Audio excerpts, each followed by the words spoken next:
Welcome back to DVC Weekly. This is episode 177. My name is Jason Erpelding. I'm the broker of Buy and Sell DVC. As always, I'm here with Scott Ferrioli. I'm the owner of DVC-Rental.com and buyandsellDVC.com. And today is June 26, 2024. So your 11th month window is going to be May 26, 2025. So if you're looking for your Memorial Day trips, you want to book those now. And then your seventh month window is January 26, 2025. As always, if you're looking to buy or sell a property, it's buyandsellDVC.com. If you're looking to rent points or rent out your points, it's DVC-Rental.com. Remember the dash to save the cash. And we're going to start on the buy and sell side of things. Another fun little question we asked was, as a DVC member or DVC renter, which park have I visited the most? I'm sure you already know the answer to this question. You should know the answer to this question because, of course, it's Magic Kingdom, with 46% of the people saying they visited Magic Kingdom the most.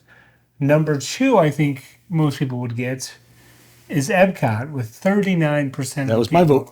My vote was Epcot. Visited Epcot the most. And then Hollywood Studios was at 6% of the people that visited that the most, which I was kind of surprised because with the whole Star Wars and Tower of Terror, Rock and Roller Coaster. And then Animal Kingdom was 4%, and it was actually tied with Disneyland for 4%. And here's some of the comments. Debbie Allen, she said, I am an... Epcotian. Epcotian. I like that. Is that a known word in the Disney community? It's the first I've heard of it, but I'm going to be using it going forward. I like it. We better put a patent on that. And then we had Rich Conger.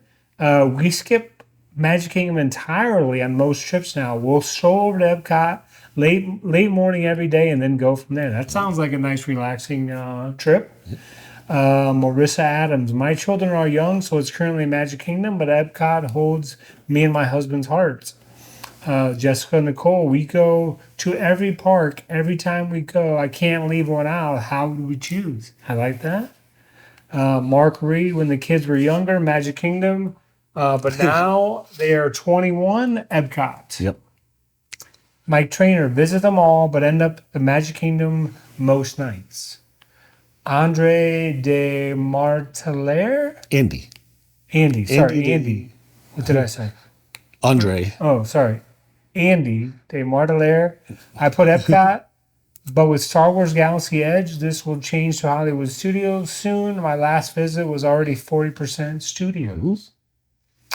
Kelly Heath, been to Magic Kingdom more, but Epcot is my favorite. Oh, that's all. Wait, is that all I have? That's all I have. That's all you have on there. So again, we know we've said it before. We'll say it again. Orlando, 4 theme parks, 2 water parks, 4 golf courses, I believe, or 4 18-hole golf courses plus a 9-hole golf course. You have Universal Studios, SeaWorld Water Park, Universal Studios Water Parks. You have airboat tours. You have everything here. So, it's never going to end with the amount of things that you can do here. That's why there's so many people that this is still the number one, I believe it's still the number one vacation destination in the United States, if not the world. Yeah, it has to be. Definitely in the U.S. Not sure about the world. I know, I think picture-wise, I think maybe Eiffel Tower is more pictures than Cinderella's Castle, but I know it's up there for one of the most visited places in the world. And the airport, we're up to Terminal C. So, the airport, I mean, if you've flown in, the land around the airport. I mean, there's so much land around the airport. I think the airport owns all the land. I don't know if we're going to be at the Terminal E when we're coming to you on episode 1000, but... there's going to be 1,000? Oh, my gosh. So now, can you imagine 1,000 food reviews?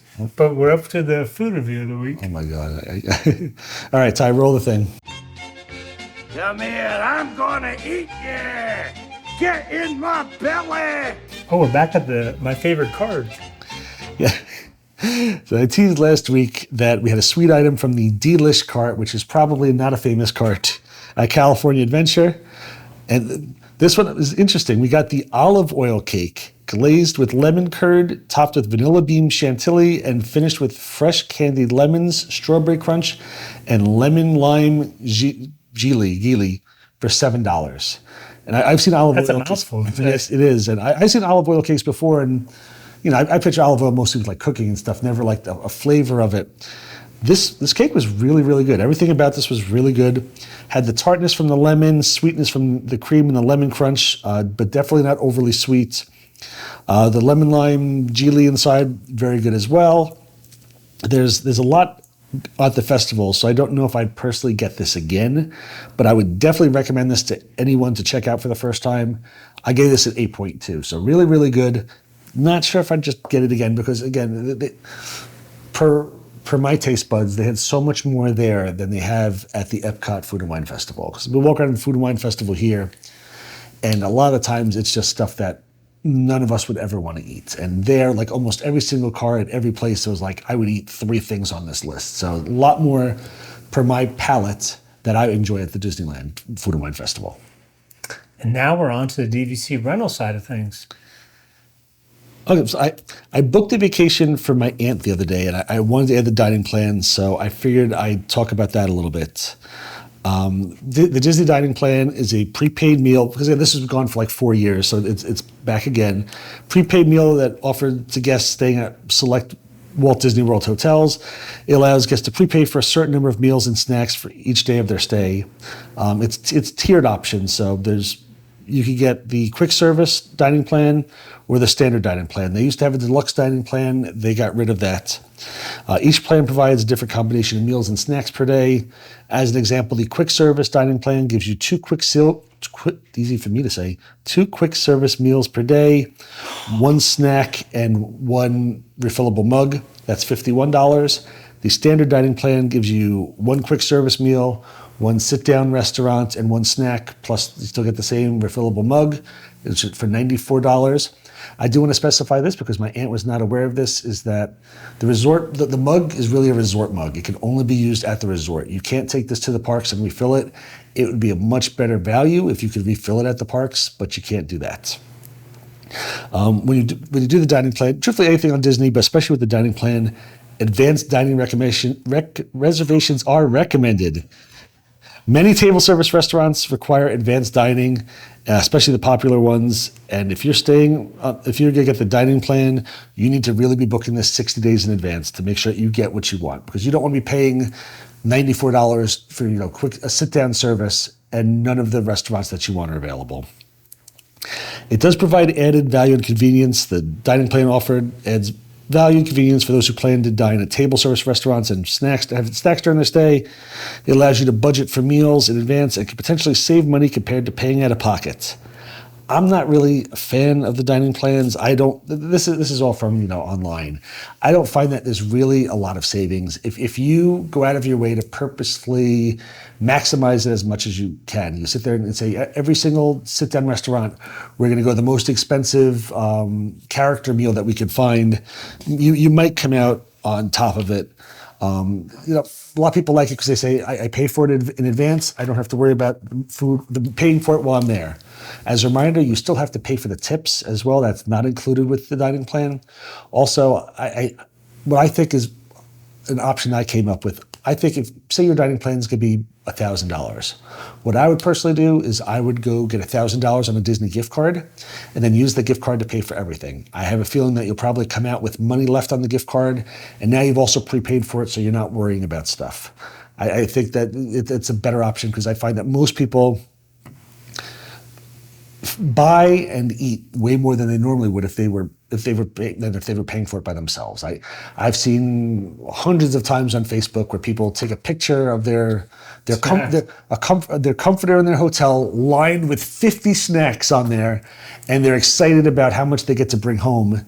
And when you look at it, you go, that's $250 you just spent on snacks that you didn't even want. Yeah, it's nice to have a nice souvenir, but who was going to go out and spend $250 on Rice Krispie treats and snacks to bring home with you? But you prepaid for those, so it makes sense for you to get them. But that's stuff you were not going to buy and you weren't going to eat if you were just paying out of pocket. So I find you pay more and you're forced to eat more if you do the dining plan. Just my 2 cents. I know there's a lot of people who love it. I know my aunt is one of those people who really, really loves it as well. But if you want my opinion on it, I don't really find it to be a great value at all.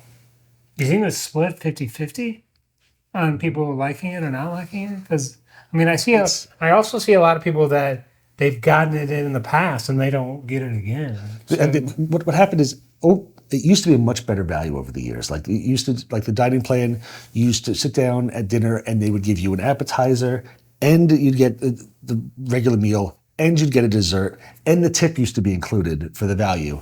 And then they slowly started removing all of that stuff. So it's become less and less of a value over the years. So I think there's a lot of people who still remember back in the day when it was a great deal. And they said, we always get the dining plan, and you don't realize they've cut it back over the years and it's not a great value anymore. But I know there's a lot of people who don't think it's a good value. So I'd say maybe it's split 50-50, maybe 60-40 pro dining plan, and people prefer to get it. But I know a lot of people who just love the dining plan.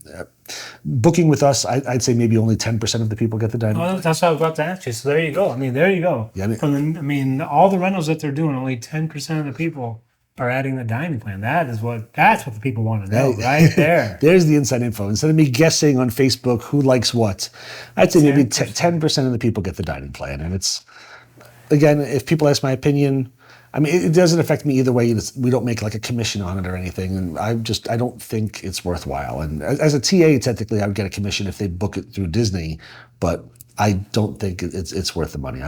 I've joked before, the whole hashtag thrifty thing. I don't think it's worth the value. All right, let's end it on there, right there. Let us know what you think about the dining plan. Have you had it before? Have you thought about it? Did you used to get it and you stopped doing it because they started removing stuff? What's your thoughts on the dining plan? We'll see you next week. Thanks again for watching. Have a great day.